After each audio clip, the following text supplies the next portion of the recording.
ಕಡಬ ತಾಲೂಕಿನ ಸರ್ಕಾರಿ ಪದವಿ ಪೂರ್ವ ಕಾಲೇಜಲ್ಲಿ 3 ಹೆಣ್ಮಕ್ಕಳ ಮೇಲೆ ಆ್ಯಸಿಡ್ ಎರಚಿ ಅದರಲ್ಲಿ ವಿಶೇಷವಾಗಿ PUC ವಿದ್ಯಾರ್ಥಿನಿ ಅಲೀನಾ CB ಇವರ ಮುಖಕ್ಕೆ ಆ ಒಂದು ಆ್ಯಸಿಡನ್ನು ಎರಚುವಂಥ ಸಂದರ್ಭದಲ್ಲಿ ಪಕ್ಕದಲ್ಲಿರುವಂಥ ಇಬ್ಬರು PUC ವಿದ್ಯಾರ್ಥಿನಿಯರಂಥ ಅಮೃತ ಹಾಗೂ ಅರ್ಚನಾ ಇವರು ಕೂಡ ಇವತ್ತು ಮಾರಣಾಂತಿಕವಾಗಿ ಈ ಒಂದು ಆ್ಯಸಿಡಿನಿಂದ ಇವತ್ತು ಆಸ್ಪತ್ರೆ ಸೇರುವಂಥ ಕೆಲಸ ಆಗಿದೆ.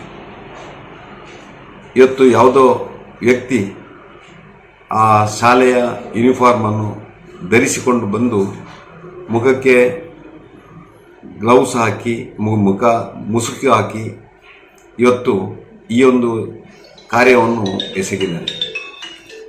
ಇವತ್ತು ಈ ರಾಜ್ಯದಲ್ಲಿ ಮಕ್ಕಳ ಮೇಲೆ ಕೂಡ ರಾಜಾರೋತ್ಸವವಾಗಿ ಇಂಥ ಆಕ್ರಮಣಗಳು ಆ್ಯಸಿಡ್ ರಚಿತಗಳು ಆಗಬೇಕಿದ್ರೆ ಈ ರಾಜ್ಯದಲ್ಲಿ ಕಾನೂನು ಸುವ್ಯವಸ್ಥೆ ಪೂರ್ತಿ ಹದಗೆಟ್ಟಿದೆ ಅಂತೇಳಿ ಇವತ್ತು ನಮಗೆ ಕಾಣ್ತಾ ಇದೆ.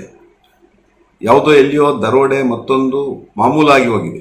ಆದರೆ ಶಾಲಾ ಮಕ್ಕಳು ಕೂಡ ಇವತ್ತು ಭಯಭೀತರಾಗಿ ಶಾಲೆಗೆ ಹೋಗುವಂಥ ಒಂದು ಪರಿಸ್ಥಿತಿ ನಿರ್ಮಾಣ ಆಗಿದೆ. ಅದು ಕೂಡ ಇವತ್ತು ಪರೀಕ್ಷಾ ಆ ಸಮಯದಲ್ಲಿ ಮಕ್ಕಳು ಪರೀಕ್ಷಾ ತಯಾರಿಯನ್ನು ಮಾಡುತ್ತಿರುವಂಥ ಸಂದರ್ಭದಲ್ಲಿ ಇಂತಹ ವ್ಯಕ್ತಿಗಳು ಯಾವುದೇ ಭಯ ಇಲ್ಲದೆ ಶಾಲೆಗೆ ಬಂದು ಈ ಮಕ್ಕಳ ಮೇಲೆ ಈ ಆ್ಯಸಿಡ್ ಎರಚುವಂಥದ್ದು ನಾಚಿಕೇಟಿನ ಸಂಗತಿ ಮತ್ತು ಈ ಒಂದು ಸಮಾಜಘಾತುಕ ಕೆಲಸ. ಇಂತಹ ಕೆಲಸವನ್ನು ಯಾರು ಮಾಡ್ತಾರೆ ಇದನ್ನು ಖಂಡಿಸುವಂಥ ಕೆಲಸ ಮಾಡ್ತಾರೆ. ಅದೇ ರೀತಿಯಲ್ಲಿ ಪೊಲೀಸ್ ಇಲಾಖೆ ನಿರ್ದಾಕ್ಷಿಣ್ಯವಾಗಿ ಅವರ ಮೇಲೆ ಕ್ರಮವನ್ನು ತಗೊಳ್ಬೇಕು.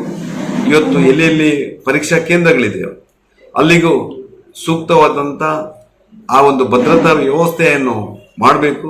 ಮುಂದಿನ ದಿನಗಳಲ್ಲಿ ಯಾವುದೇ ಮಕ್ಕಳು ಯಾವುದೇ ಭಯ ಇಲ್ಲದೆ ನಿರ್ಭೀತಿಯಿಂದ ಪರೀಕ್ಷೆ ಎದುರಿಸುವಂಥ ಕೆಲಸ ಮಾಡಬೇಕು ಅಂತೇಳಿ ನಾನು ಇವತ್ತು ನಮ್ಮ ಸರ್ಕಾರವನ್ನು, ಪೊಲೀಸ್ ಇಲಾಖೆಯನ್ನು, ಸಾರ್ವಜನಿಕ ಶಿಕ್ಷಣ ಇಲಾಖೆಯನ್ನು ಒತ್ತಾಯಿಸ್ತಾ ಇದ್ದೇನೆ.